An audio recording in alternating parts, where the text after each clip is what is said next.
श्रीमान् वेङ्कटनाथार्य कवितार्किककेसरी वेदान्ताचार्यवर्यो मे सन्निधत्तां सदा हृदि। पद्मापते स्तुतिपदेन विपच्यमानम् पश्यन्त्विह प्रपदनप्रवणा महान्तः मध्वाक्यसंवलितमप्रजहत्स्वभावम् मान्यं यतीश्वरमहानससम्प्रदायम् दीपस्त्वमेव जगतां दयिता रुचिस्ते दीर्घं तमः प्रतिनिवर्त्यमिदं युवाभ्याम् स्तव्यं स्तव प्रियमतः शरणोक्तिवश्यम् स्तोतुं भवन्तमभिलष्यति जन्तुरेषः। ஸ்ரீ சரணாகதி தீபிகையில 30வது ஸ்லோகத்திலிருந்து ஆரம்பித்து 7 ஸ்லோகங்களில் சரணாகதி செய்து முடித்தவன் எப்படி இருக்க வேண்டும் என்பதை சொல்லுகிறார். அதை நம்ம அழகா பார்த்துன்னு வரோம். முதல் ஸ்லோகத்துல மங்கல்ய சூத்திரமிவ பிப்ரதி கிங்கரத்துவம். சரணாகதி பண்ணவன் அவன் கைங்கரிய பரன் எம்பெருமானுடைய தாசன் என்பதை, கைங்கரியத்தில் ஈடுபடுபவன் என்பதை மாங்கல்ய சூத்திரம் அதை ரட்சிக்கிற மாதிரி அதை ரட்சித்துக் கொள்ள வேணும். விவாகமானவர்களுக்கு மாங்கல்ய சூத்திரம் எப்படியோ அந்த மாதிரி சரணாகதி செய்பவர்களுக்கு இந்த கைங்கரியம் என்பது. அடுத்த 2வது ஸ்லோகத்திலே யுவராஜ பதம் பஜந்தி என்பதாக, இங்கே இருக்கிற காலம் நாம் கைங்கரிய சாம்ராஜ்யத்திலே இளவரசர்கள், ஸ்ரீவைகுண்டத்துக்கு போன பிறகு முடிசூடும் மன்னர்கள் என்று சாதிக்கிறார். 3வது ஸ்லோகத்திலே துவாம் பாஞ்சராத்திரிக நயன என்று ஆரம்பித்து நமக்கு கைங்கரியத்தை தெரிவிக்கும் சாஸ்திரங்கள், ஆகமங்கள், ஸ்ரீ பாஞ்சராத்திரம், ஸ்ரீ வைகானசம் முதலான ஆகமங்கள் இருக்கின்றன. அவற்றின் மூலமாக நாம் புரிந்து கொண்டு பகவத் கைங்கரியத்தை செய்ய வேண்டும்னு சொன்னார். 4வது ஸ்லோகத்திலே வர்ணாசிரமாதி நியத கிரமசூத்திரபத்தா என்று ஆரம்பித்து வர்ணாசிரம தர்மங்களை, நித்த கர்ம அனுஷ்டானங்களை செய்து கொண்டே வந்தால் அதுவே தொடர்ந்த ஒரு கைங்கரியமாகும். வேற கைங்கரியம் தனியா எதுவும் செய்ய வேண்டாம். இதே கைங்கரியமாக தொடர்ச்சியாக காலையில தூங்கி எழுவது முதல் தூங்கும் வரை நாம் செய்து கொண்டு இருக்கலாம் அப்படின்னு சொன்னார். இப்ப 5வது ஸ்லோகம் பார்க்க போறோம். சரணாகதி தீபிகையில 34வது ஸ்லோகம். இதுல சொல்லக்கூடிய விஷயம் பதிவிரதா பக்தி என்பது. அதாவது சரணாகதி செய்து முடித்தவன் பதிவிரதா தர்மத்திலே இருக்க வேணும். எம்பெருமான் தான் பதி, நாம் எல்லாரும் பத்தினிகள், மனைவிகள். பதியை தவிர வேற ஒரு புருஷனை மனசால கூட நினைக்க கூடாது. அதைத்தான் பாதிவிரதியும் தொய்வகந்தி பராவரஜ்ஞாகா அப்படின்னு சாதிக்க போறார். அதாவது குலசேகர ஆழ்வார் சாதிக்கிறார், கண்டார் இகழ்வனவே காதலந்தான் செய்திடினும் கொண்டானை அல்லால் அறியா குலமுகள் போல் அப்படின்னு ஆரம்பிச்சு சொல்றார். அதாவது கணவன் செய்வது பிடிக்கலன்னு வச்சுக்கோங்க, சரிப்படல, பிடிக்கல அப்படின்னு ஆக்கலாம், கஷ்டமா இருக்குன்னு இருக்கலாம். அதற்காகவும் நல்ல குலமகளாக இருக்கக்கூடியவள், குலஸ்திரியாக இருக்கக்கூடியவள் கணவனை கைவிட்டு விட்டு வேற புருஷனை நாடமாட்டாள் இல்லவா? அதுபோல எம்பெருமான் செய்வது சில சமயம் நமக்கு சரிப்படாமல் இருக்கலாம், சில சமயம் துக்கத்தை கொடுக்கும்படி கூட இருக்கலாம். அதற்காக எம்பெருமானை விட்டு விட்டு நாம் வேற இடத்துக்கு போகலாமோ? அது கூடவே கூடாது. அரசனை நம்பி புருஷனை கைவிட்ட கதை என்று சொல்வார்கள் இல்லையா?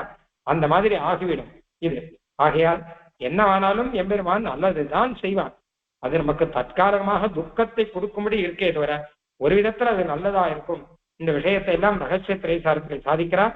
ஆக நாம் ஒரு நல்ல குலஸ்திரி, நல்ல குலத்திலே வந்த நல்ல பெண்ணானவள் கொஞ்சம் கஷ்டத்தை எல்லாம் சகித்து கொண்டு கணவனோடு குடும்பம் நடத்தினாள்.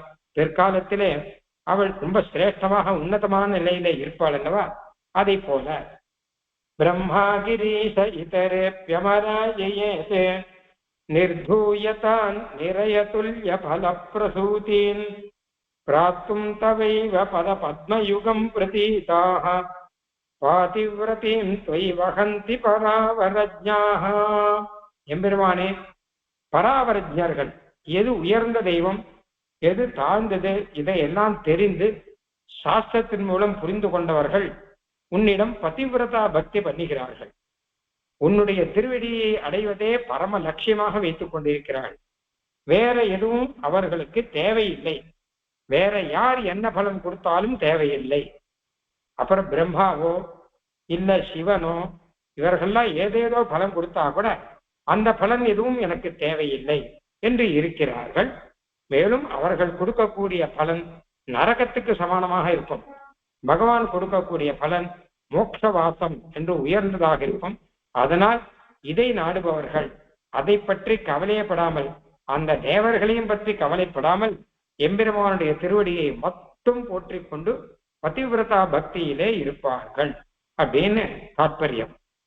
பிரம்மா கிரீஷ இதரேபி அமரா யயேதே. பிரம்மாவோ கிரீஷன்னா சிவனோ இன்னும் இதரேபி அமராக வேற தேவர்களோ அவர்கள் எல்லாருமே நிறைய துல்லிய பல பிரசூதின்னு நரகத்துக்கு சமமான பலனை தான் கொடுப்பார்கள் அப்படிங்கிறாங்க. அதான் எம்பெருமான் மோட்சம் கொடுப்பான். இவர்கள் மூலமா எது கொடுத்தாலும் நமக்கு வேண்டாம் அப்படின்னு முதல் பக்கம் இருக்கட்டும். எதுவானாலுமே சரி, அவர்கள் கொடுக்கறது வேண்டாம். என்ன கேட்டா, எனக்கு என் கணவர் கொடுப்பது எனக்கு போதுமே. வேற யாராவது புருஷர் முக்கிய ஏதாவது பலன் கொடுத்தானா பெண்கள் ஏற்றுக்கொள்ள மாட்டார்கள். இன்னொருத்தர் புடவை வாங்கி கொடுத்தாலும் இல்ல இன்னொருத்தர் பூ வாங்கி கொடுத்தாலும் அதையெல்லாம் ஏற்றுக்கொள்ள மாட்டார்கள். இவர் இருக்கார், நீங்க எதுக்கு வாங்கி தரங்க, அதெல்லாம் வேண்டாம். உன்னால் அல்லால் யாவராலும் ஒன்றும் குறைவேண்டேன்னு ஆழ்வார் சொல்ற மாதிரி எந்த பலனா இருக்கட்டும் எம்பெருமான் மூலமா எனக்கு வந்தா போதும். ஏன்னா எனக்கு அவர் தான் கணவன். இன்னொருத்தர் மூலமா எந்த பலனுமே எனக்கு தேவையில்லை அப்படின்னு இருப்பது தானே பதிவிரதா பக்தி. அந்த பக்தியில இவர்கள் இருக்கிறார்கள். அது மட்டுமல்ல, இவர்கள் பராபரஜர்கள், அதாவது உயர்ந்தது தாழ்ந்தது தெரிந்தவர்கள். எம்பெருமான் எந்த பலனை கொடுப்பான், மற்ற பேர்கள்லாம் எந்த பலனை கொடுப்பார்கள்ங்கிறது இவருக்கு தெரியும். எம்பெருமான் மோட்சத்தை கொடுப்பான். அவர்களால் என்ன ஆனாலும் அது கொடுக்க முடியாது. அவர்கள் கொடுக்கிறது அற்பமான பலன். அதாவது அழகா சொல்வதா இருந்தால், பிற தெய்வங்கள் கொடுக்கும் பலன் நமக்கு தேவையில்லை, அது நமக்கு தேவையில்லை. நமக்கு வேண்டிய பலன் அதை பிற தெய்வங்கள் கொடுக்க முடியாது. நமக்கு வேண்டிய பலன் மோட்சம்தான், பகவத் கைங்கரியம் தான். அதை என்ன ஆனாலும் அவளால் கொடுக்க முடியாது. அவ கொடுக்கிற பலன் அற்ப பலன் தான். அந்த பலன் எனக்கு தேவையில்லை. அந்த எம்பெருமான் மோட்சம் தவிர வேற பலன் வேண்டாம். பிராத்தும் தவைவ பத பத்மயுகம் பிரதீதாக. தவ பத்மயுகம், உன்னுடைய தாமரைப்பூ திருவடி இருக்கு இல்லையா, பத பத்மயுகம், திருவடி தாமரை யுகம்னா இரண்டுன்னு அர்த்தம், இரட்டைன்னு அர்த்தம். அதையே பிராத்தும் அடைவதற்கு இவர்கள் இருக்கிறார்கள். யாருன்னா பராவரஜாகான்னு ஒண்ணு, பிரதீதாகான்னு ஒண்ணு. பிரதீதாகனா பிரசித்தமானவர்கள் அர்த்தம். நல்ல ஆழ்வார் ஆச்சாரியர்கள், மகான்கள். பராவரஜாகனா பரதத்துவம் அவர தத்துவம் தெரிந்தவர்கள். உயர்ந்த தத்துவம் தாழ்ந்த தத்துவம். உயர்ந்த தத்துவம் நாராயண பரம் பிரம்ம தத்துவம் நாராயண பரஹ அப்படின்னு பரதத்துவம் நாராயணன் தான். மற்றவர்கள் எல்லாம் அவனாலே ரட்சிக்கப்பட்டு, அவனாலே செட்டிக்கப்பட்டு, அவனாலே சம்ஹரிக்கப்பட்டு, அவனாலே ஆளப்பட்டு இருப்பவர்கள். இதெல்லாம் ரகசியத்திரை சாஸ்திரத்தில் சாதிச்சிருக்க. இப்படி இந்த விஷயங்கள்லாம் தெரிஞ்சவர்கள் அவ எம்பெருமானுடைய திருவடி தாமரைகளை அடைவதையே நினைத்து கொண்டிருப்பவர்கள். அவர்கள் பாதிவிரதியும் தொய் வகந்தி, தொய் உன்னிடத்தில் பாதிவிரதியும் பதிவிரதா தர்மத்தை வகந்தி வைத்துக் கொள்ளுள்ளனர் அப்படின்னு அர்த்தம். பதிவிரதா தர்மம்னா உன்னை தவிர வேற எந்த தெய்வத்தையும் அவர்கள் சேவிப்பதில்லை, தேவதாந்திரங்களை நினைத்து கூட பார்ப்பதில்லை, பரபுருஷர்களை நினைத்து பார்க்க மாட்டாள் அல்லவா, அந்த மாதிரி என்று அர்த்தம். இந்த ஸ்லோகத்துல அழகான சில பதங்கள்லாம் இருக்கு. பொதுவாக சரணாகதி தீபிகள் ஒரு விஷயம். சுவாமி தேசிகன் ஸ்லோகத்துல போடுற பதங்கள் எல்லாம் அங்கங்க புராணங்கள்ல அந்த பிரமாண வச்சனங்கள்ல இருக்கிற அதே பதத்தை போடுற. இப்போ உதாரணமாக நிறைய துல்லிய பல பிரசூதின்னு போட்டிருக்க. நிறையன்னா நரக்கம்னு அர்த்தம் சம்ஸ்கிருதத்துல. தமிழ்ல நிறையானா நிறையா ரொம்பன்னு அர்த்தம் வச்சிருக்கோம். அந்த அர்த்தம் இல்லைங்க, நரக்கம்னு அர்த்தம். அதாவது பிற தெய்வங்கள் கொடுக்கிற பலன் இருக்கோ இல்லையோ, அந்த பலன் மோட்சம் கொடுக்காட்டா போயிட்டு போறது, ஆனா கொடுக்கிற பலன்லாம் நரகத்துக்கு துல்லியமா அப்படிங்கிற. ஏதேவே நிறையாஸ்தாத ஸ்தானசிய பரமேஷ்டினான்னு விஷ்ணு புராணத்துல வரும். சொர்க்கமே தான் கொடுக்கறான்னு வச்சுப்போமே, சொர்க்கமே கொடுத்தா கூட அது நரகமாகும். ஏன்னு கேட்டான்னா மோட்சத்தை பார்க்கச்சா அது நரகமாகும். சொர்க்கம் நரகம்னு ரெண்டு இருக்கு, நமக்கு தெரியும். சொர்க்கம்னு ஒண்ணு, நரகம்னு ஒண்ணு. இந்த ரெண்டும் கேட்டானாக பூலோகம்னு ஒண்ணு, மூணு இருக்குன்னு வச்சுக்கோங்களேன்.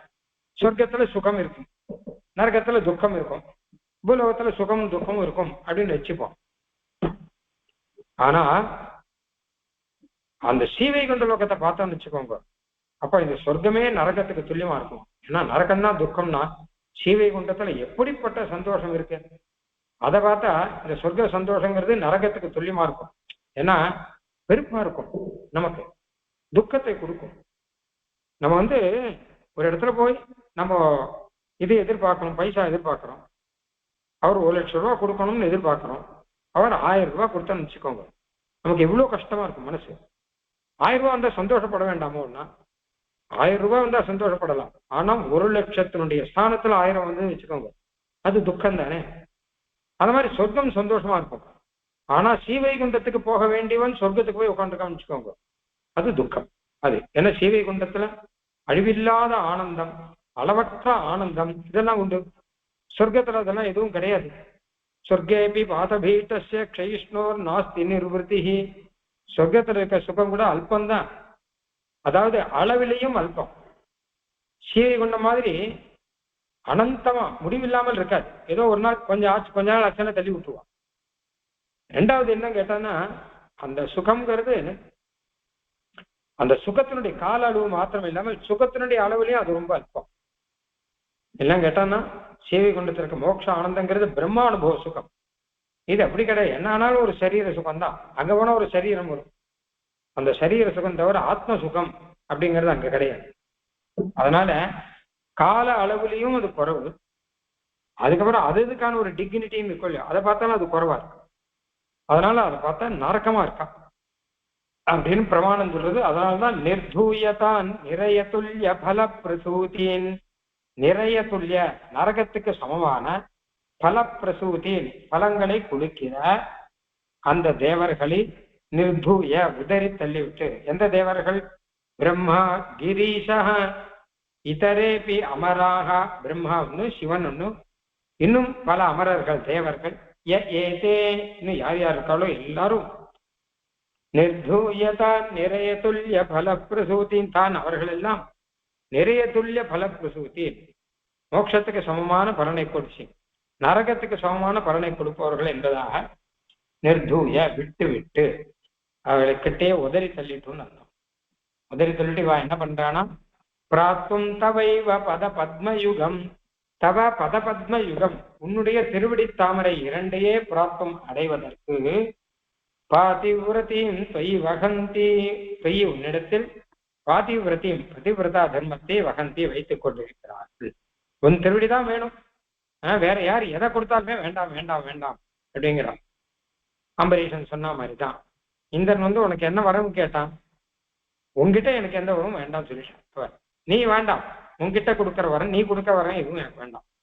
மோட்சம் நான் கேட்பேன், அது ஒரு நாள் கொடுக்க முடியாது, அதனால தயவு பண்ணி போயிடுன்னுட்டான். அதனால இவர்கள் எல்லாம் எம்பெருமானிடம் அந்த பதிவிரதா தர்மத்தை அவர்கள் பரிபாலனம் செய்து கொண்டு இருக்கிறார்கள். அப்படின்னா என்ன அர்த்தம்னா, மற்ற தேவர்கள் கிட்ட போய் கேட்க மாட்டான், எனக்கு இதை கொடு அதை கொடுன்னு. அவ கொடுத்தாலும் வாங்க மாட்டான். முக்திஸ்தேஷாம் நகி பகுமதா நாரசிம்ஹா பரிக்கிம் அப்படின்னு பாகவதத்தில் வரும். அவ மோட்சமே வேண்டான்னு சொல்றவா இருக்காப்பா, நீ கொடுக்கறது என்ன? வைகுண்ட வாசேபி நமே விலாசான்னு சாதிச்சிருக்கார், சுவாமி தேசிகன் சாதிச்சிருக்கார், இங்கே தெரிந்தேற்கு இடுக்குற்றன்னு நம்மாழ்வார் சாதிச்சிருக்கார், ஏறார் முயல் விட்டு காக்கை பின் போவதேன்னு திருவங்கியாழ்வார் சாதிச்சிருக்கார். இவெல்லாம் மோட்சமே கொடுத்தாலும் வேண்டாங்கிறா, நீ போய் என்ன கொடுக்க போறா? அவளுக்கு போய் மோட்சம் கொடுக்கறவன மோட்சம் கொடுக்க வந்தா கூட வேண்டாம், இங்கேயே நான் இருக்கேன்னு சொல்லி அனுபவிச்சுட்டு இருக்கா. இப்போ என்ன நீ போய் அவன்கிட்ட போய் நீ என்ன பலம் பெருசா கொடுத்துட போற? அதனால மற்ற தேவர்களாலே நாம கேட்கக்கூடிய பலனை கொடுக்க முடியாது. அதனால்தான் பாகவதன் சொல்றது முக்திஸ்தேஷாம் நகி பகுமதயம், மோட்சமே வேணான். நாரசிம்ஹா அபரிக்கியம், அப்ப மற்ற பலன்களை கேட்டாளா? இல்ல மற்ற தேவர்களை போய் எதுக்கு சேவிக்கணும்? எதுக்காக அவ கிட்ட போனோம்? பதிவிரதா தர்மத்தோடு இருக்கலாமே. நமக்கு வேண்டியவர் நமக்கு எல்லாத்தையும் செய்து கொடுக்கறான்னு அப்ப இன்னொருத்தர்கிட்ட போய் எதுக்கு மடிப்பிச்சை எடுக்கணும்? நீங்க கொஞ்சம் எனக்கு இந்த காரியம் பண்ணு கொடுங்கோன்னு ஏன்னு சொல்லணும்? இல்லையே. பாதிவிரதியும் தொய் வகந்தி பராவரஜ்ஞாஹா. அதனால மற்ற பேர்கிட்ட போய் அவ என்ன பலனை கொடுத்தாலும் அபரைக்கும், பெருமாளே மற்ற பலனை கொடுத்தா கூட வாங்க மாட்டான் இவா. அப்ப நீங்க போய் வேற ஏதோ பலன் பரம் கொடுக்கன்னு கேட்க மாட்டேன் அவள். அதனாலதான் வேண்டாம் வேண்டாங்கிற. நாரசிம்ம அபரைக்கும், மற்ற பேர்லாம் என்ன கொடுத்துட முடியும். அதனால என்ன கேட்டான்னா, நமக்கு தேவையில்லை, அவ கொடுக்கிற பலன் தேவையில்லை, அதனால நீங்களும் தேவையில்லை. பிரம்மாணம் சிதிகண்டஞ்ச யாஷ்டான்யா தேவதா ஸ்மிருதாக பிரதிபுத்தா நதேவந்தே யஸ்மாத் பரிமிதம் பலம்னு ஒரு ஸ்லோகம் மகாபாரத். அந்த பதத்தையே சுவாமி தேசியன் போடுறார். ஏச்ச அந்நே தேவதாக அப்படிங்கிறத இத்தரே பியமரா ஏதே ஏதேன்னு அதே பதங்கள் எல்லாம் போடுறார். அந்த மகாபாரத ஸ்லோகம் என்ன சொல்றதுன்னு கேட்டான்னா, ஞானம் வந்தவர்கள், பராவர தத்துவம் தெரிந்தவர்கள் பிரம்மாவையோ சிவனையோ சேவிக்க மாட்டார்கள். ஏன்னா எதுக்கு சேவிக்கணும்? அவளை சேவிச்சு அவ என்ன பலன் கொடுக்க போறா? அந்த பலன் நமக்கு எதுக்கு? அதனால தேவையில்லை, அவளை சேவிக்க வேண்டிய தேவையில்லை, சேவிக்கல, அவ்வளவுதான். சேவிக்கலாமா கூடாதாங்கிறது இருக்கட்டும், எதுக்கு சேவிக்கணும்? சேவிக்க வேண்டிய தேவையில்லையே, அதனால சேவிக்க மாட்டார்கள்னு மகாபாரதம் அழகா சொல்றது. பிரதிபுத்தாகன்னு சொல்றது, அறிவாளிகள்லாம் சேவிக்க மாட்டாங்களாம். அறகுறை அறிவோட இருக்கிறவா தான் எங்களுக்கு எல்லாரும் ஒண்ணு அப்படின்னு. நல்ல அறிவோட இருக்கிறவர்கள் எங்களுக்கு எல்லாரும் ஒண்ணு இல்லை, பகவான் தான் பரதத்துவம், எல்லாரும் கொடுக்கிற பலன் ஒண்ணு இல்லை, பகவான் கொடுக்கிற மோட்சம் யாராலையும் கொடுக்க முடியாது அப்படின்னு தெரிஞ்சுட்டு இருக்கவாதான் பதிவிரதா பக்திகளாக பக்தியை செய்து கொண்டிருப்பார்கள் அப்படின்னு மகாபாரதமே சொல்றது. இன்னொரு இடத்துல மாஞ்சயோ விபிச்சாரேன பக்தி அவ்யபிச்சாரணின்னு பல இடங்கள்ல இருக்கு. என்னை தவிர வேற யாரையும் நினைக்காமல் இருக்கா, அப்படிலாம் இருந்தான்னா அவளை எனக்கு பிடிக்கும் அப்படின்னு பகவானே சொல்றான். பலன்ல ஆசைப்பட்டா இங்க போகலாம் அங்க போகலாம்னு தோணும், பலன்ல ஆசை இல்லை, பெருமாள் கிட்ட ஆசை. இப்போ குலசேகர சொன்ன மாதிரி கொண்டான எல் கண்டாரிகழ்வனவே காதலந்தான் செய்திடினும் கொண்டான எல்லால் அறியா குலமகள் போல் அப்படின்னு சொல்ற மாதிரி வித்தோக்கோட்டமாய் கொண்டான எல்லால் உன் குறைகளே குருவனேன்னு அர்த்தம். அப்போ திருவத்துவ கோட்டமாண்டம் குலசேகரா பிரார்த்திக்கிற மாதிரிதான் இது இந்த பதிவிரதா பக்தி அப்படிங்கிறது. பாதிவிரதேன் தொய்வகந்தே பராவரஜ்ஞாஹம், பராவரஜ்ஞாகன்னு போட்டிருக்க பாருங்க, இதுதான் இங்க முக்கியம். ஆனா சில பேர்லாம் அபிமானத்தினால சொல்லுவான், லோகத்துல அந்தந்த அந்தந்த தெய்வங்கள் கிட்ட பக்தி பண்றான், அவனுக்கு அதுங்கிட்ட அபிமானம் இருக்கும். எங்க ஊர் பெருமாள் அப்படிங்கிற மாதிரி, எங்க ஊர் தெய்வம், எங்காத்து பக்கத்துல இருக்க தெய்வம், எனக்கு காரியத்தெல்லாம் முடிச்சு கொடுத்த தெய்வம் அப்படின்னா சில பேருக்கு அபிமானம் இருக்கும், சில பேருக்கு ஆக்ரகம் இருக்கும், சில பேருக்கு நாங்க தான் எல்லாரையும் சமானமா பாக்குறோம், எல்லாரையும் ஒன்னா சேவிப்போம் அப்படின்னு சமத்துவம் தாங்க தான் அப்படின்னு காட்டிக்கணும்னு தோணும். ஆனால் சாஸ்திரம் என்ன சொல்லுகிறது, மகாபாரதத்துல வியாசர் என்ன சொல்லி இருக்கா, அதை பாக்குறவா தானா இந்த மாதிரிலாம் கற்பனை பண்ண மாட்டான். உன்னுடைய சமாதானமோ இல்ல ஐக்கியவாதமோ அதெல்லாம் இல்ல, அபிமானமோ அதெல்லாம் நாமளே வச்சுக்கிறது தானே. சாஸ்திரத்துல என்ன சொல்லியிருக்கு அப்படின்னு பார்த்தான்னா, பிரம்மாணம் சித்திகண்டஞ்சா அவளை யாரும் சேவிக்க மாட்டா, ஞானிகள் சேவிக்க மாட்டான்னு சொல்லியிருக்கு. ஏன்னா அவன் பரிமித அல்ப பலனை கொடுக்குற அளவுக்கு எதுக்கு சேவிக்கணும் வாழலாம் அப்படின்னு இருக்கு. அதுவும் இல்லாம சம்பந்தம் இல்லாதவர்கள், நமக்கும் பெருமாளுக்கும் சம்பந்தம் இருக்கு, நம்மளை சிருஷ்டிச்சான் ரட்சிச்சான் எல்லாம் பண்றான், சம்பந்தமே இல்லாத உங்களை போய் எதுக்கு சேவிக்கணும். அதனால இவர்கள்லாம் பதிவிரதா பக்தி செய்து கொண்டிருக்கிறார்கள். சரணாகதி பண்ணவனுக்கு ரொம்ப முக்கியமான விஷயம் இது தேவதாந்தர விசுவாசங்கிறது கூட. மற்ற தேவதைகள் ஒரு நாள் நமக்கு மோட்சத்தை எல்லாம் கொடுக்க மாட்டான், அதனால கூடிய வரைக்கும் அவ கிட்ட போகாம இருக்கிறதே நல்லதுன்னு. அடுத்த ஸ்லோகம், நாதத்வதிஷ்ட விநியோக விசேஷ சித்தம் சேஷத்வசாரம் அனபேட்ச நிஜம் குணஜ்ஞாஹ பக்தேஷு தே வரகுணார்ணவபாரதந்த்ர்யாத் தாஸ்யம் பஜந்தி விபனி வியவகார யோக்யம். பாகவத பக்தி அப்படிங்கிறது இந்த ஸ்லோகத்துல விஷயம். பகவான் கிட்ட பக்தி பண்றதோட நிக்காமல் இந்த சரணாகதர்கள் எல்லாம் பாகவத பக்தியும் சேர்த்து பண்ணுகிறார்கள். அப்படின்னா சேர்த்து பண்ணல, அதை தான் பிரதானமா பண்றா, பாகவத பக்தி தான் முக்கியம் அப்படின்னு பண்றாளாம், மற்றதெல்லாம் ஒண்ணுமில்லைன்னு நினைப்பான். நாதா எம்பெருமானே, நீ பக்தர்களை உன் இஷ்டப்படி யாரை வேண்டுமானாலும் என்ன வேண்டுமானாலும் நியமிக்கலாம், யார்கிட்ட வேணா எந்த காரியம் வேணா சொல்லலாம், ஏன்னா நீ சுவாமி, அவர்கள்லாம் பக்தர்கள், உன்னுடைய தாசர். அந்த ரீதியில பார்த்தா நீ பக்தர்களை பாகவதர்களுக்கு ஆட்படுத்தி இருக்கிறார். நீங்க எல்லாம் போய் பாகவத தாசத்துவம் பண்ணுங்கோ அப்படின்னு சொல்லி இருக்கிறார். பாகவதர்களுக்கு தாசர்களாக இருங்கள் அப்படின்னு சொல்லி இருக்கிறார். அதனால பக்தர்கள் இருக்கிறார்கள். அது மட்டுமல்ல, அதை காட்டிலும் முக்கியமான விசேஷம், அந்த பாகவதர்கள் கிட்ட இருக்கிற பெருமையையும் கல்யாண குணங்களையும் பார்த்து அந்த குணத்திலே ஈடுபட்டு பாகவதர்கள் கிட்ட தாசர்களாக இருக்கிறார். அந்த தாசபாவத்தை விடாமல் உறுதியாக பற்றி விபணி விவகார யோக்கியம் அப்படின்னா கடைத்தெருள் போய் வாங்கலாம் விற்கலாம் என்னும்படியாக ஒரு தாசபாவத்தை அடைகிறார்கள். அதாவது பாகவதர்களுக்கு தாசர்களா இருக்கணும். எந்த அளவு தாசர்களா இருக்கணும்னா, அவ நம்மளை என்ன பண்ணாலும் சரி நம்ம பேசாம இருக்கணும். ஏன்னா அவளுடைய சொத்து நம்ம. எப்படி பெருமாளுக்கு தாசன்னா பெருமாளுடைய சொத்து தானே. அப்ப பெருமாள் நம்மளை என்ன வேணா பண்ணலாமோ இல்லையோ, அந்த மாதிரி பாகவதர்கள் நம்மளை என்ன வேணா பண்ணலாம், என்ன வேணா சொல்லலாம், என்ன வேணா வெய்யலாம், இல்ல அடிக்கலாம், என்ன வேணா பண்ணலாம். விபணி விவகார யோகியங்கிற, விபணினா மார்க்கெட்டு, கடைத்தெருவில் போய் நம்மளை போய் வித்துட்டு வரலாம். அவ இந்த பாகவதரை உங்களுக்கு வித்துடுறேன் அப்படியே வித்து பைசா வாங்கிட்டு போயிட்டோம்னு வச்சுக்கோங்க, அடியேன்னு இருக்கணும். ஏன்னா அவர் என்ன சொல்றாரோ அதுக்கு கட்டுப்பட்டு இருக்கணும். அந்த மாதிரி விதத்துல அப்போ பெரியாழ்வார் சொல்றார், பேசுவார் அடியார் என் தம்மை விற்கவும் பெறுவார்களே கேசவா கிளர் ஜோதியாய் அப்படின்னு யார் சொல்றாலோ அவர்கள் என்னை விற்கலாம்ன்ற பெரியாழ்வார். என்னை கொண்டு போய் கடையில் போய் விற்கலாம், ஏன்னா அந்த அளவு நான் அவர்களுக்கு கட்டுப்பட்டு இருப்பேன் அப்படின்னு அர்த்தம். அந்த மாதிரி பாகவத தாசத்துவத்திலே ஈடுபட்டு இருப்பார்கள் இந்த பிரபன்னர்கள் அப்படிங்கிறது அடுத்த விஷயம். இந்த ஸ்லோகத்துல பாகவத தாசத்துவத்தை சொல்லக்கூடிய ஸ்லோகம் பகவானுக்கு தாசன் என்பதை விட மிக உயர்வானது. பகவானை சேர்ந்தவர் பாகவதர், அந்த பாகவதற்கு நான் தாசன் அப்படின்னு சொல்லிட்டு. ஏன் சுவாமி பாகவதர்களுக்கு தாசர்களாகணும், பகவானுக்கு தாசனா இருந்தா போறாதா அப்படின்னா, இதுல 2-3 விஷயம் இருக்கு. முதல் விஷயம் என்ன கேட்டான்னா, பகவானுக்கு தாசன் அப்படின்னா அப்ப பகவானை சேர்ந்தவருக்கு தாசன்கிறது நமக்கு பிடிக்கும். பகவானுக்கு தாசங்கிறது நமக்கு பிடிச்சிருக்கா, பிடிச்சிருந்தா அப்போ பகவானை சேர்ந்தவருக்கு தாசங்கிறது உனக்கு பிடிக்கும். அது பிடிக்கலைன்னா தான் இதுவும் பிடிக்காது. பகவானுக்கு தாசன்கிறதே கூலிக்காக அவன் தாசனா இருந்தா வச்சுக்கோங்க, அப்போ பாகவத தாசனை ஒத்துக்க மாட்டான். ஏன்பா நானும் தான் அவரை தாசன், நீயும் தான் அவரை தாசன், அப்புறம் உனக்கு இதுக்கு நான் தாசன் ஆகணும் அப்படின்னு. இது அப்படி இல்லை, இஷ்டத்தோட இருக்கான்னு ஒண்ணு. பகவத் தாசத்துவம் பிடிச்சிருந்தேன், எப்பவுமே ஒருத்தர் நமக்கு பிடிச்சிருந்துன்னு வச்சுக்கோங்க, அப்ப அவரை சேர்ந்தவர்களையும் நமக்கு பிடிக்கும். ஒருத்தர் நமக்கு பிடிக்கலைன்னா அவருடைய ஃப்ரெண்டையும் நமக்கு பிடிக்காதுன்னு ஆயிடும். அப்ப பகவான் நமக்கு உண்மையிலே பகவான் கிட்ட பக்தி இருந்தால் அப்ப பாகவதர்கிட்டையும் பக்தி வரும். பகவத் பக்தியே பாகவத பக்தி அளவு மாறுமா, இது ஒரு விஷயம். 2வது, எம்பெருமான் சொல்லி இருக்கிறான், நீங்க எல்லாம் போய் பாகவத பக்தி பண்ணுங்கன்னு சொல்லிருக்கான். என்கிட்ட பக்தி பண்ணா போராது, என்னை சேர்ந்த என்னுடைய பக்தர்கள், அந்த பக்தர்களுக்கு பக்தர்களாக இருங்கள்.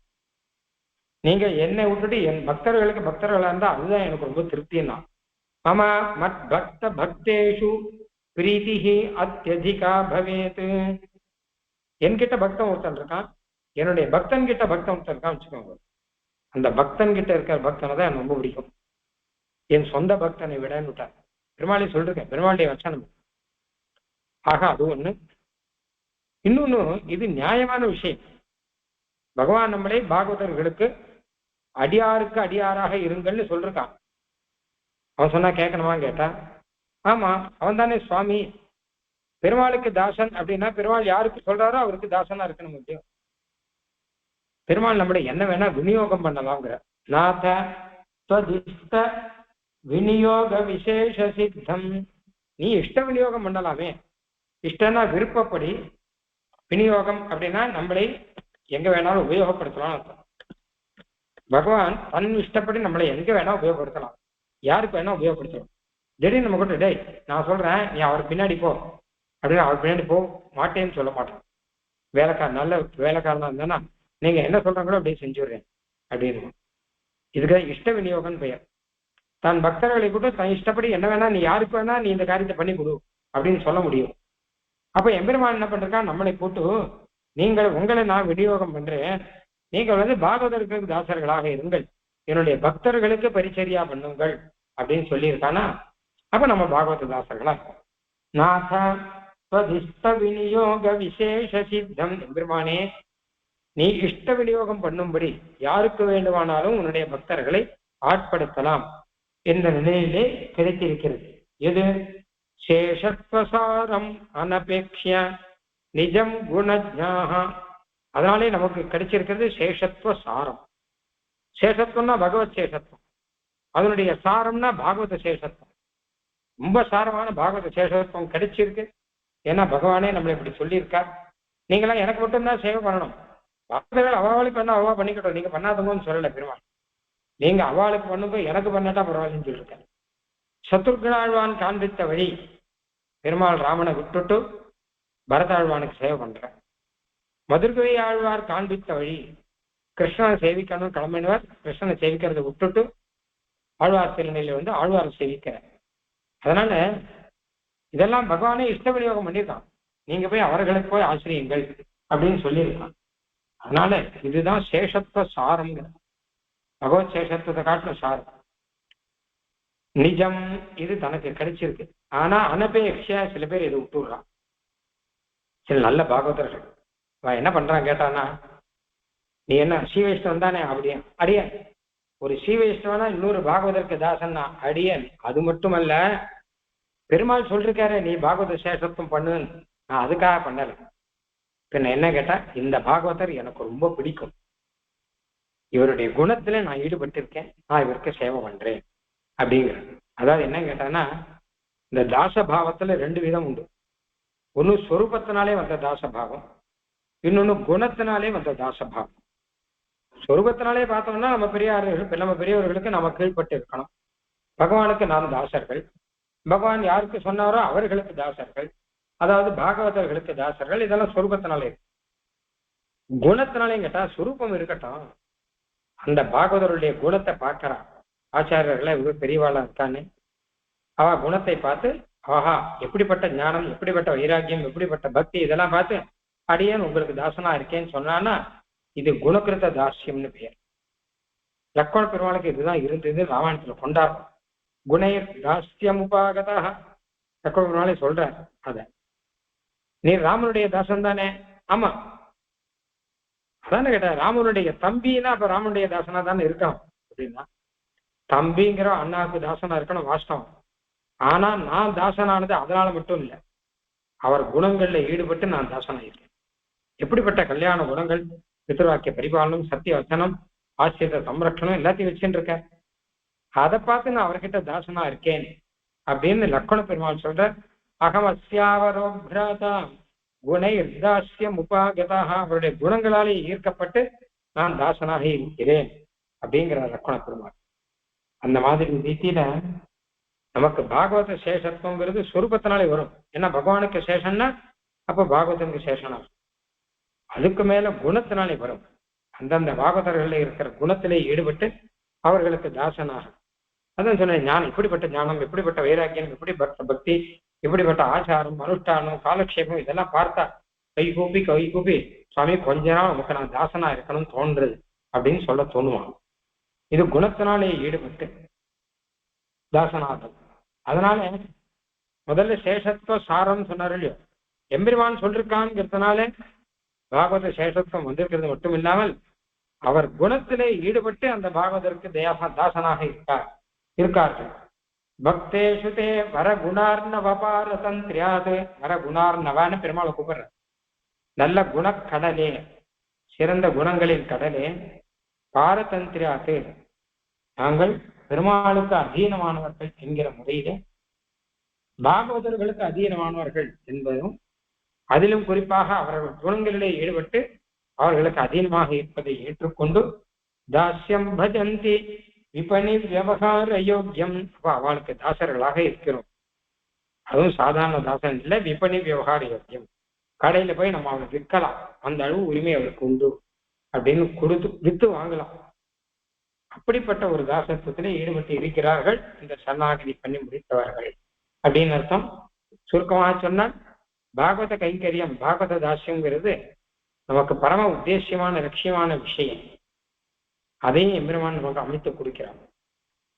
தத்வதிஷ்ட விநியோக விசேஷ சித்தம் சேஷத்வசாரம் அனபேட்ச நிஜம் குணாஜ்ஞாஹ. சேஷத்துவ சாரம்னு சொல்றாரு. பகவானுக்கு சேஷனா இருக்கிறதே ஒரு சாரம், அது பெரிய தனம். நிஜம் குணஜ்ஞாஹ, தன்னுடைய குணம் அதை கூட விட்டுடுறாவா. ஏன்னா குணஜ்ஞாஹ குணம் தெரிஞ்சவா, சத்வரஜஸ்தமோ குணம் மாத்திரம் இல்லை, எம்பெருமானுடைய குணங்களை தெரிந்து கொண்டவர்கள். பக்தேஷிதே வரகுணார்ணவபார தந்திரியாத்து, வரகுணார்ணவான்னு பெருமாளை கூப்பிடுற நல்ல குணக்கடலே பக்தர்களிடம் பாரதந்திரத்தோடு இருப்பவர்கள். அதான் அவ சொன்னதான் கேட்பா. தாஸ்யம் பஜந்தி விபனி விவகார யோக்கியம், தாசர்களாக இருக்கிறார்கள், பெருமாளுடைய தாசர்களாக இருக்கிறார்கள் அப்படின்னு அர்த்தம். விபனி விவகார யோக்கியம், கடையில விற்கலாம் அளவு, அந்த அளவு தாசர்களாக இருக்கிறார்கள் அப்படின்னு அர்த்தம். கடையில கொண்டு போய் இவனை வாங்கிக்கோங்கன்னு சொல்லி வித்துட்டு வந்துடலாம். அவன் முன்னாடியே பிரமாணங்கள்லாம் பார்த்தோம். நாமே ஆபீஸ்ல ஒரு பாகத்துக்கு வேலை செய்யறோம்னு வச்சுக்கோங்க. ஆபீஸ் அவருக்கு கீழே வேலை செய்கிறோம் அப்படிங்கிறது ஒரு விஷயம், அது சாதாரணம். எம்பெருமான் சொல்லியிருக்கான், பகவான் சொல்லியிருக்கான், அதனால நான் பாகவதற்கு தாசர் அப்படின்னா அது ஒரு விஷயம். ஆனால் அவருடைய பாகவதத்துவ குணங்கள் இருக்கொள்ளியோ, அவருக்கு இருக்கக்கூடிய பக்தி வைராக்கியம், அதுல ஈடுபட்டு அவருக்கு தாசரா இருக்கும் அப்படின்னா விசேஷம் இல்லவா? அதனால்தான் அந்த பாகவத விசேஷத்துவ சாரத்தை கூட விட்டுட்டு குணத்தினாலே வரக்கூடிய தாசத்துவத்திலே ஈடுபடுகிறார்கள் அப்படின்னு இந்த ஸ்லோகத்துல அழகா வரும். சேஷத்துவசாரம் அனபேட்சிய, பாகவத சாரம் இருந்தா கூட அது ரெண்டாம் பட்சமா வச்சுட்டு குணத்தினாலே ஒரு தாசபாவத்தை ஏற்றுக்கொள்கிறார்கள். அதாவது இதெல்லாம் பிரமாணங்கள் சொல்லியிருக்க மட்டுமில்ல, மனசுக்கு பிடிச்சிருக்கு அப்படின்னு ஒரு விஷயம். எதிராஜ சப்ததியில கூட சுவாமி தேசிகன் சாதிக்கிறார் இல்லையா? பரஸ்பரம் எதி பக்த ரசிகா பரஸ்பரம் கிரய விக்கிரையாக தசையா சமிந்ததே அப்படின்னு. ஒருத்தர் விற்கலாம் வாங்கலாம், அந்த ரீதியில நிறைய சம்பவங்கள் ஐதிஹ்யங்கள்லாம் உண்டு. அடுத்த ஸ்லோகம், சத்பிஸ்வரேக சரணே நியதாஸ்தநாதாஹ சர்பாதிவத் வதபராதிஷு தூரயாதாஹ தீராஸ்திரீகிருத விரிஞ்ச புரந்தராத்யாஹ காலம் க்ஷிபந்தி பகவன் கரணைரவஞ்சைஹி. இந்த சரணாகதி பண்ணி முடிச்சவர் அப்புறம் எப்படி நடந்துக்கணுங்கிறதுல கடைசி ஸ்லோகம். இதுவும் முக்கியமான ஸ்லோகம். ஏன்னா நிம்மதியா இருக்கணும், சௌக்கியமா இருக்கணும், நிம்மதியா இருக்கும், அது முக்கியம் இல்லையா? மனசுல நிம்மதி இல்லாமல் எப்ப பார்த்தாலும் இங்க ஓடிண்டு அங்க ஓடிண்டு இப்படிலாம் இருக்கிறத காட்டணும். 3 விஷயம் அழகா சொல்ற. ஒண்ணு, நல்ல பாகவதர்களுடன் மகான்களுடன் பழகணும். 2வது, யார் பகவத் அபச்சாரப்பட்டு இருக்காளோ நாஸ்திகர்கள் முதலானவர்கள், அவளை தூர விட்டு விலக்கணும். 3வது, அல்ப பலன்ல ஆசை இல்லாமல் இருக்கணும். இது 3 இருந்தா போரும், உத்தமமான பாகவதனாக சந்தோஷமாக நல்ல சரணாகதனாக காலத்தை கழிக்கலாம் அப்படிங்கிற முதல் விஷயம். சத்பிஸ்வதேக சரணைஹி நியதம் சநாதாக, எம்பெருமானே உன்னையே உபாயமாக பற்றின சத்துக்கள் மகான்கள், அவளை தங்கள் தலைவராக கொண்டு தங்கள் நாதர்களாக கொண்டு இருக்க வேண்டும். அதாவது நமக்குன்னு ஒரு கோஷ்டி, அந்த கோஷ்டியில ஒரு மகான், அல்ல 2 மகான்கள் ஆச்சாரியர்கள், அவர்களை தலைவராக கொண்டு இருக்கக்கூடிய கோஷ்டி. அந்த கோஷ்டியில போறதுதான் நமக்கு எப்பவுமே வழக்கம். இங்கேருந்து ஆத்திரேந்து போனாலும் அந்த கோஷ்டிக்கு போவோம், அப்புறம் ஆத்துக்கு வருவோம், அப்படியே இருக்கணும். ஆத்திரே போனா இந்த கிளப்புக்கு போவோம், அந்த கிளப்புக்கு போவோம், இல்ல வேற இதுக்கு போவோம், அதெல்லாம் எதுவும் இல்லாமல், உல்லாசம் போவோம்னா எதுவும் இல்லாமல் கோஷ்டிக்கு போவோம். கோஷ்டியும் போனா அதுக்கு ஒரு தலைவர் இருப்பார் இல்லையோ, அவர் தொதேக சரணைகி, உன்னையே உபாயமாக கொண்டவர், அப்படி ஒருத்தரை தலைவராக கொண்டு இருக்கிறது. அப்ப நியதம் சநாதாக, அவரையே நாதனாக கொண்டு இருப்பவர்கள், ஒரு ஆச்சாரிய அபிமானத்துல ஒரு மகான்களுடைய அபிமானத்திலே ஒதுங்கி இருப்பவர்கள் அப்படின்னு அர்த்தம். சர்பாதிவத் வதபராதிஷு தூரயாதாக, யாரு அபராதிகள், தொத் அபராதி, உன்கிட்ட யார் அபராதம் பண்றாளோ, நாஸ்திகர்கள் மட்டுமல்லாமல் ஆஸ்திகர்கள் அப்படின்னு பெயர் வச்சுண்டு ஆனா பகவத் துவேஷத்தோடு இருக்கிறவர்கள், பகவானை மதிக்காதவர்கள், அவகிட்ட போகாம இருந்தா நல்லது. தூர யாத்தாக, தூரம் விட்டு விலகினவர்கள். உதாரணம் சர்ப்பாதிபத்துன்னு சொல்லிட்டார். சர்ப்பம் போல, சர்ப்பத்துக்கிட்ட போவோமா? ஒரு 10 அடி தள்ளிதானே நிற்போம். அந்த மாதிரி பகவத் அபராதிகள்னே யார் இருக்காளோ, சில பேர் நம்ம நாசுக்கா அழகாலாம் பேசினா கூட அவர்களை ஒரு திட்டத்துல தள்ளி வைக்கணும். நமக்கே வேண்டியவர்கள் நிறைய பேர் இருப்பா, என்னண்டா அனண்ட நம்ம சம்பிரதாயத்தை சேராதவர்கள்லாம் இருப்பா. ஆனா கூட ஒரு லெவல்ல சௌக்கியமா அதோட சரி. மற்றபடி விஷயங்கள்லாம் அவகிட்ட கிடையவே கிடையாது. சர்ப்பாதிபத் பதபராதிஷு தூரயாத்தாக.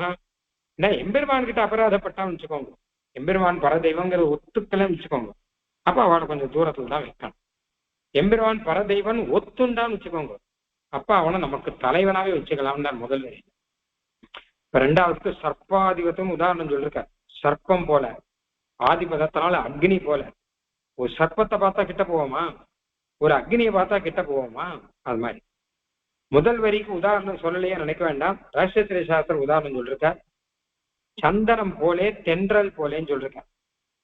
ஒரு சந்தனம் தென்றல்லாம் இருக்குமானா அது இருக்கிற இடத்துல தேடி நம்ம போய் உட்காருவோம் இல்லையா? சாயங்காலம் காத்தாட போய் அந்த இடத்துல போய் உட்காருவோம். சந்திரம் போல, பூமாலை போல, தென்றல் போல அவளை பார்த்தாலே நமக்கு பிடிக்கும். அப்படி இருக்கிற மகான்களோட கூட பழகிண்டு அவரோட கோஷ்டியில கலந்துன்னு இருக்கணும். இது முதல் விஷயம்.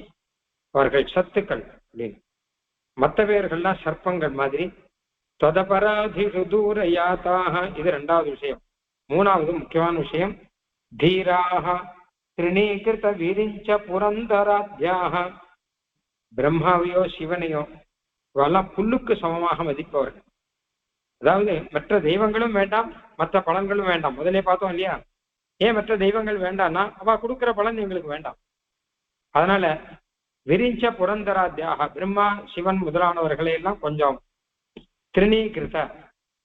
அதான் என்ன கேட்டா, சில பேர் ரொம்ப வேண்டியவா பாகவதர்கள், சில பேர் வேண்டவே வேண்டாதோ ஒதுக்கி தள்ளணும். யாரும் கேட்டான்னா ஆஸ்திகர்கள். சில பேர் அவ இருந்தா என்ன இல்லாட்டா என்ன அவன் பாட்டுக்கு நிக்கலாம், உதாசீனமா இருக்கணும். அது யாரு அப்படின்னு கேட்டான்னா இந்த மாதிரி தேவதாந்தரங்கள், மற்ற தெய்வங்கள்லாம் இருக்கும். அவ இருக்கா, நம்ம இல்லைன்னு சொல்லலை. நாம போய் அவளை உபத்திரிக்க போறதில்லை, நாம போய் அவளை ஆசிரியக்கவும் போறதில்லை. அவ தயவும் வேண்டாம், அவ துவேஷமும் வேண்டாம். பின்ன என்ன கேட்டா உதாசீனமா இருக்கும். இதுக்கு உதாரணம் என்ன அப்படின்னு கேட்டான்னா, திருணம் புல்லு கல்லு எல்லாம் இருக்குன்னு வச்சுக்கோங்களேன். புல்லு கல்லு கிட்ட நம்ம என்ன பண்ணுவோம்? அதுகிட்ட கோபமா வருமா? இல்ல அதை எடுத்து பூஜிப்போமா? அதுவும் இல்லை. புல்லு கல்லு பாட்டுக்கு இருந்துட்டு இருக்கு, நாம் பாட்டுக்கு இருந்துட்டு இருக்கோம். அது மாதிரி சிவன் இருக்காருன்னா சரி, இருக்கட்டும். அவர் கோயில்ல இருக்கார், அவர் பக்தர் எல்லாம் போய் சேவிக்கிறார், சந்தோஷம். பிரம்மா இருக்காரா, சரி, வேதத்துல சொல்லியிருக்கேன், அவன் வாஸ்தவம் தான் சொல்லியிருக்கு, அதோட சரி, முடிஞ்சு போச்சு. நமக்கு தேவையில்லை, அவளுடைய தயவும் தேவையில்லை, அவளோட கோபமும் நமக்கு இல்லை, தேசமும் கிடையாது, எதுவும் கிடையாது, உதாசீனம். ஆக சுவாமி தேசிகன் என்ன பண்றார், ரகசியத்திரேசாரத்துல மனிதர்களை மூன்றாக பிரிக்கிறார்.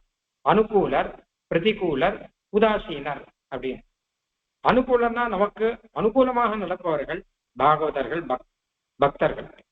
பிரதிகூலர்கள் அப்படின்னா நமக்கு வேண்டாதது, நமக்கு தேசப்படும்படி நடப்பவர்கள், அவர்கள் தான் நாஸ்திகர்கள், பகவானை ஒத்துக்காமல் வாதம் செய்பவர்கள், இவர்கள் தான். அப்புறம் உதாசீனர்கள் மூணாவது. அனுகூலமும் இல்லை, பிரதிகூலமும் இல்லை, பாட்டுக்கு இருக்கா நம்ம பாட்டுக்கு இருப்போம் அப்படின்னு இருப்பவர்கள். அவர்கள் யார் அப்படின்னு கேட்டான்னா இந்த தேவதாந்தரங்கள் முதலானவர்கள், பிற தெய்வங்கள், இந்திரன் முதலானவர்கள், பிரம்மா முதலானவர்கள். நாம என்ன பண்ணணும்னா அனுகூலர்களை பார்த்தா சந்தனத்தையும் தென்றலையும் பார்த்த மாதிரி சந்தோஷப்பட்டு அவளோட பழகணும், அவர்களை ஏற்றுக்கொள்ளணும். பிரதிகூலர்களை பார்த்தான்னா பாம்பையும் அக்னியையும் பார்த்த மாதிரி பயந்து ஒதுங்கி வந்துடணும். அவங்க சண்டையெல்லாம் போடணும், நமக்கு அந்த இடம் தேவையில்லை, விட்டு விலகி வந்துடணும். ரெண்டும் இல்லாமல் இருப்பவர்களை பார்த்தா, தேவதாந்திரங்களை எல்லாம் பார்த்தா என்ன பண்ணணும் கேட்டான்னா உதாசீனமா அவ பாட்டை அவ காரியம் செய்வா, நம்ம பாட்டுக்கு நம்ம காரியத்தை பார்த்துட்டு இருக்கணும், அவ்வளவுதான். இப்படி இருந்த காலம் ஷிபந்தி பகவன் கரணைரவந்தேகி, பகவானே இப்படிப்பட்டவர்கள் அவந்தேகி கரணைகி, தோஷமே இல்லாத இந்திரியங்களை கொண்டு காலம் ஷிபந்தி, காலத்தை கழிக்கிறார்கள். எந்த தோஷமும் இல்லாமல் நம்ம அப்படியே காலத்தை கழிக்கணும். காலக்ஷேபம், காலம் ஷிபந்தி போடுற பாருங்க. காலக்ஷேபம் நடக்கணும்னா நல்லபடியா வாழ்க்கையை நடக்கணும், ஒரு தோஷமும் இல்லாத போகணும் அப்படின்னா இதுதான். அதுவும் இந்த மூணாவது சொன்னதற்குள் எந்த பலனும் தேவையில்லை, நீ கொடுக்குற பலனும் வேண்டாம், நீயும் வேண்டாம், கை கூப்பிட்டு ஒதுங்கி இருந்தா எந்த பிரச்சனையுமே கிடையாது. ஆக இதுதான் இது சௌக்கிய ரசாயனம் ஒரு இடத்துல சொல்றார். சௌக்கியமா இருக்கிறதுக்கு வழி எல்லாம் என்னங்கிறது சுவாமி தேசியன் அங்கங்க சொல்லிருக்கார். இப்ப சரணாகதி பண்ணவனுக்கு ரொம்ப முக்கியமான ஸ்லோகம் இது. அனுகூலர்களோடு சேர்ந்து அவர்களோடு காலத்தை கழிக்கணும். காலத்தை எப்படி கழிக்கணும்னா, அனுகூலர்கள் பாகவதர்கள் அவர்களோடு சேர்ந்து பாராயணம் கோஷ்டி காலக்ஷேபம்னு காலத்தை கழிக்கணும். பிரதிகூலர்களாக யார் இருக்காளோ அவளை எவ்வளவு தூரம் விட்டு விலக முடியும் அவ்வளவு தூரம் விட்டு விலகி இருக்கணும். அனுபயர்கள், அதாவது ரெண்டும் இல்லாமல் உதாசீனமாக இருக்க வேண்டியவர்கள், அவர்களை உதாசீனமாகவே வச்சு அவ பாட்டுக்கு இருக்கா, நமக்கு தேட்டமும் இல்லை, இல்ல அவ கிட்ட ராகமும் இல்லை, ஆசையும் இல்லை, கோபமும் இல்லை, எதுவும் இல்லை. அவ பாட்டுக்கு அவ இருக்கா, நம்ம பாட்டுக்கு நாம இருக்கோம். புல்லு கல்லு மண் மாதிரி அவளை மதிச்சுண்டு, ஏன்னா பலன் தேவையில்லை, அவ கொடுக்குற பலன் நமக்கு புல்லுக்கு சமானம், அதனால அதுவும் தேவையில்லைன்னு இருக்கணும். இப்படி இருந்தான்னா சரணாகதி பண்ணவனுடைய காலக்ஷேபம்னா பொழுது போக்குன்னு அர்த்தம். சரணாகதி பண்ணவன் நீங்க வேற எந்த உபாயமும் பண்ண வேண்டாம், இருக்கிற காலத்தை தள்ளினா போரும், பொழுது போனா போரும். மோட்சத்துக்கு சீவைகுண்டத்துல கடைசி காலத்துல சரணமாகும் தளர்ந்தால் அடைந்தார்க்கெல்லாம் மரணமானால் வைகுந்தம் கொடுக்கும் பிரான் அப்படின்னு எம்பெருமான் தானே கூட்டுக் கொள்வான். அது வரைக்கும் இவன் இங்கே இருக்க வேண்டிய விஷயத்தை பற்றி 7 ஸ்லோகத்திலே சொன்னார் என்று பார்த்தோம். 7வது ஸ்லோகத்திலே பரமசாரமாக சில விஷயங்களை சொன்னார் என்பதையும் பார்த்தோம். இதே அடுத்து மேற்கொண்ட விஷயம் பின்னாடி பார்க்கலாம். கவிதார்க்கிக சிம்ஹாய கல்யாண குணசாலினே ஸ்ரீமதே வெங்கடேஷாய வேதாந்த குரவே நமஹ.